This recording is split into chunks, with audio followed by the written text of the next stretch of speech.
شراب کو حرام کیسے کیا گیا؟ عرب میں شراب عام تھی، ہر انسان اس میں مبتلا تھا، بڑا ہو چھوٹا، بزرگ جوان، ہر کوئی شراب پیتا تھا۔ بچے اور عورتیں شراب پلانے پر معمور تھے۔ باقاعدہ اڈے بنائے گئے تھے جو ہر وقت کھلے رہتے تھے اور نشاندہی کے طور پر جھنڈے لہرائے گئے۔ اب آپ سمجھ سکتے ہیں کہ ایسے ملک کے اندر جہاں پر شراب نوشی اتنی عام ہو، وہاں پر ایک دم سے شراب کو حرام کرنا آسان نہیں تھا۔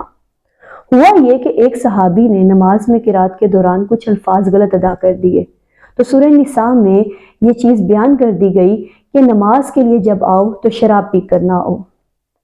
صحابہ کرام نے نماز سے پہلے شراب پینا چھوڑ دی، لیکن شراب سے مکمل طور پر ہاتھ نہیں کھینچا، کیونکہ وہ نماز کے بعد شراب پینے لگ گئے۔